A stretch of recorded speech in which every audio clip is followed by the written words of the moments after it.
In this video, we'll develop a program that draws a rectangle using the user-entered character. So let's start by getting a user-entered character, and we'll call this the user char, and we'll get that from the user. And to test that that's working correctly, let's output user char. So we create a variable, we get the variable data from the user, stored in the variable user char, and then we output user char. Additionally, I'll add a new line to make the output a little easier to read. Let's compile the program and execute. Now it's waiting for us to enter, so let's do like an asterisk. And instead we got some number. That's strange. Let's try this again. What if I added the money symbol? I got another number. Seems to be the same value.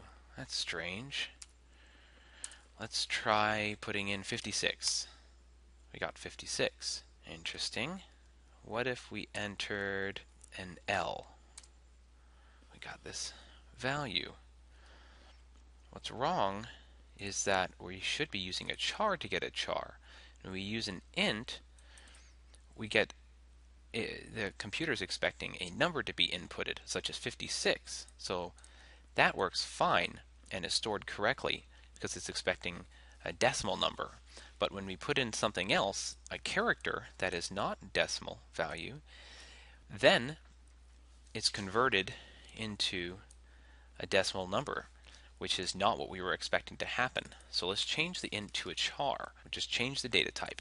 And let's compile and see what happens. So if I do an asterisk, we now get an asterisk. What if I entered 5? We get a 5. What if I entered 56? We only get 5. Why is that? That is because a char is just a single character, and instead of the program thinking of 56, it's actually thinking of two different chars. It's thinking of 5, and then it's thinking of 6. And since the char data type only takes in one char, it takes in the first char, stores that, and that's what's output, which is just the 5. Now that we've got our user given character, what we can do is we can draw this rectangle. This is an example of a rectangle, and what we have are 5 of the user entered char, and then one user entered char followed by 3 spaces, followed by user entered char, and then we have 5 user entered chars. Alright, let's modify our output to be just as that. So we have 5 user entered chars, 1, 2, 3, 4, 5.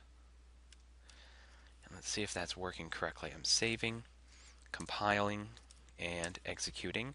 Let's do an asterisk. So there we've got 5 asterisks. That's great. Since we're going to be using that line twice, why don't we just copy this line of code and paste that, so we now have the top and bottom line. I'll save and test. Oh, what's going on here? Here we've got, they just were concatenated. The two lines were concatenated, meaning we forgot to add a new line in the middle. So let's add a new line to the middle, and we'll compile and execute. There we are. Now all we need is the middle part. And that middle part is a user char, copy pasting that, followed by 3 spaces, and then a user char. And we need to add a new line to get the spacing between the bottom line and the second row and the third row. I guess that's a way to think of it. So let's save and compile, execute, then asterisk. There's our rectangle. Great. So we could also pre-program the character that's being used. So we could say always use an asterisk. So what I'll do is remove this line of code by commenting it out, and now this user char is always going to be an asterisk. So that slightly changes the program behavior. Let's try compiling. Oh, we get an error. Invalid conversion from const char star to char. The problem here is we're expecting just a char to be passed and stored into the variable user char. But when we use double quotes, it's actually trying to put in something called a string, which is when you have many chars together. And so what we need to do is make this a single quote, and a single quote with C++ means a single character. So if we save, compile, compile, execute, there we are, we have the stars. To prove that that's actually being controlled, let's use dashes, and we should get the same output as defined in our original multi-line comment. There we go. We have that output there. Cool. So the question may be, what if we wanted to output a single quote?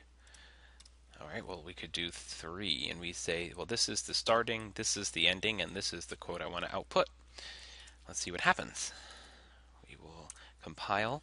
We get an error on line 12, and it's an empty character constant. So line 12,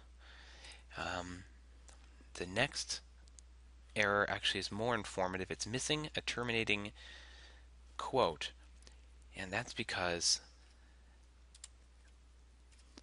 these two, when you have an opening, the very next single quote is the closing. So by having a third single quote, it's starting a new quote segment. So actually, if we want to output a single a single quote, we need to use this escape character. This character can be found on your keyboard above Enter and below backspace. So we'll save, compile, compile, execute. There you go, single quotes.